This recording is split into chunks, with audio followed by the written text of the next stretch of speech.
berjumpa lagi dengan aku.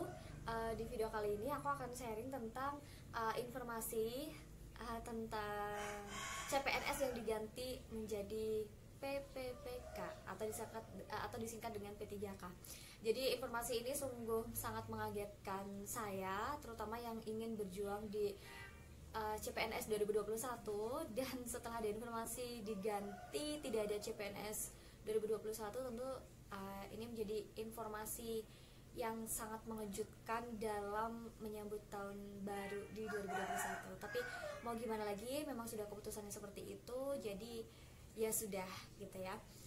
Jadi awal pertama kali aku tahu informasi terkait dengan CPNS akan digantikan dengan P3K itu dari ngebaca portal Sulut. Emang itu kalau di Google itu ya sering banget muncul gitu, dan informasinya memang CPNS ditiadakan. Awalnya aku kayak masa sih gitu, ini kan artikel ya, ini ditulis sama seseorang, siapa tahu ini salah seperti itu. Tapi ternyata setelah adanya konferensi pers yang dilakukan di YouTube channelnya Sekretariat Presiden yang disampaikan oleh Kemendikbud, dalam hal ini adalah menteri kita yaitu Nadiem Makarim, informasi CPNS diganti dengan P3K itu benar gitu.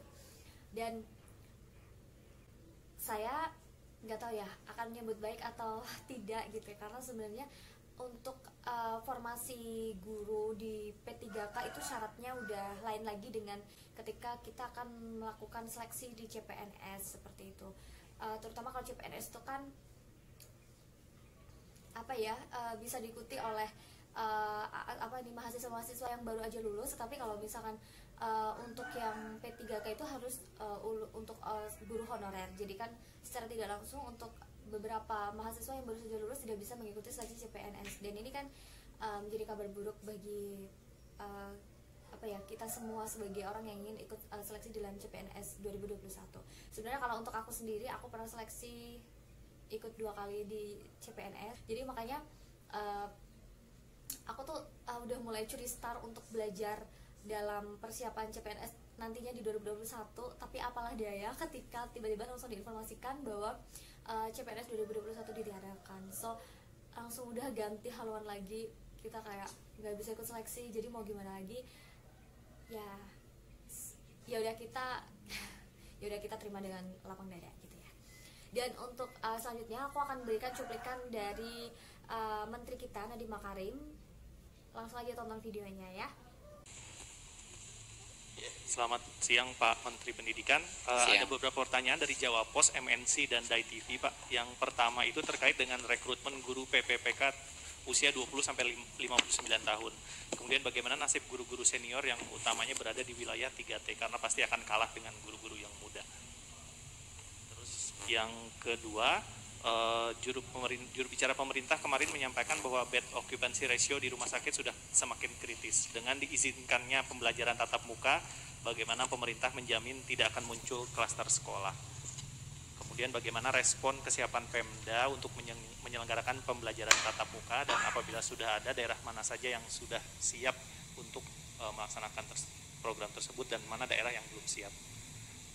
Kemudian yang terakhir, alokasi anggaran PEN untuk pendidikan sepanjang 2021 nanti apa bisa dijelaskan? Itu aja Pak, terima kasih. Untuk yang pertama saya jawab dulu mengenai yang seleksi massal tahun depan, mengenai guru-guru honorer yang kalau lulus akan bisa menjadi P3K. Ini saya sering sekali mendengar berbagai macam hal mengenai, Pak tolong prioritaskan yang ini dulu, grup yang lama atau yang sudah lama. Ini harus saya jelaskan sekaligus. Di tahun 2020 tidak akan ada 2021 tidak akan ada keterbatasan kapasitas untuk mengambil tes itu, karena tes itu akan online, diadakan di infrastruktur AKM kita. Jadinya semua guru honorer tersebut akan bisa mau asal sesuai dengan kriterianya.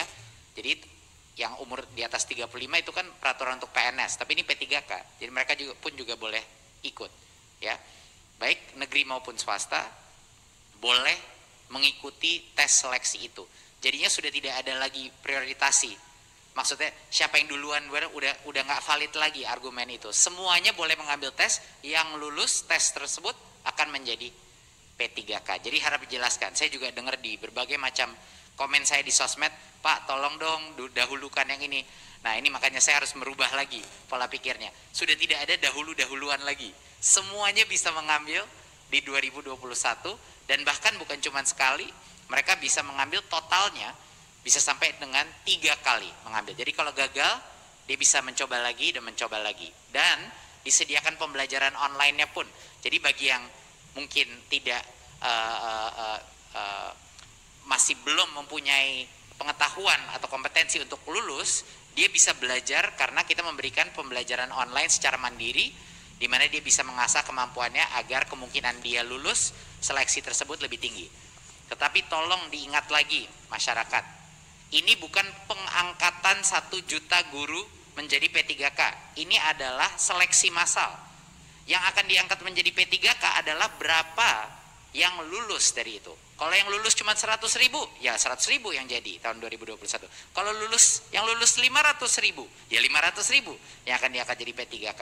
Jadi mohon teman-teman media mengerti bahwa harus lulus seleksi. Kemendikbud tidak akan mengendorkan standar untuk menjadi guru P3K. Itu adalah suatu standar tes seleksi yang harus kita pertahankan untuk kebaikan anak-anak kita. Jangan lupa, kesejahteraan guru yang layak mendapatkan itu pentingnya luar biasa. Sama pentingnya adalah kualitas dan mutu guru bagi anak-anak kita. Setuju? Oke, terima kasih. Poinnya. Nah, itu dia teman-teman, lebih jelasnya informasi terkait dengan CPNS yang diganti dengan P3K. Lagi-lagi ini menjadi sebuah kabar duka untuk kami-kami para pejuang CPNS di 2021. Dan untuk nantinya ya mungkin kalau misalkan ada teman-teman yang ada informasi terkait dengan P3K, boleh sharing di kolom komentar. Atau sebenarnya saya sendiri masih cari informasi tentang PPG sih teman-teman. Kalau misalkan ada yang mau memberikan informasi, ada beberapa link atau apa ya, web yang bisa ngebantu untuk meyakinkan aku untuk bisa memilih PPG itu ada jadi jalan keluar. Ya silakan sharing aja. Secara tidak langsung saya sendiri merasa sedikit rugi ya karena nggak bisa ikut CPNS. Tetapi bila kita ingat lagi bahwa di 2018 dan 2019 anak-anak kayak mahasiswa-mahasiswa baru yang umurnya di bawah 35 masih bisa bertarung, tapi kali ini diberikan kesempatan untuk mereka para guru honorer. Jadi menurut aku ini juga kabar baik buat guru honorer tentunya yang sudah mengajar lama, dan mereka masih diberi kesempatan untuk bisa menjadi seorang ASN. Karena status ASN itu nantinya kan dibagi dua, dari CPNS dan juga P3K, jadi sama-sama ASN sebenarnya teman-teman. Nah nanti aku akan sharingkan terkait dengan informasi ini, penjelasannya lebih detail di video part berikutnya gitu. Jadi pokoknya update terus dari video aku ya. Jangan lupa untuk like, share, dan juga komen. Kenapa? Karena video ini masih berkembang. Dalam artian saya merupakan YouTuber baru. Walaupun YouTube ini udah aku buat lama banget, tapi aku baru aktif di akhir-akhir tahun belakangan, terutama di tahun 2022. Maksud aku di tahun 2020 aku baru aktif untuk ngebuat video, upload video gitu kan, memikirkan konten dan lain sebagainya. Jadi bantu channel ini untuk berkembang ya teman-teman.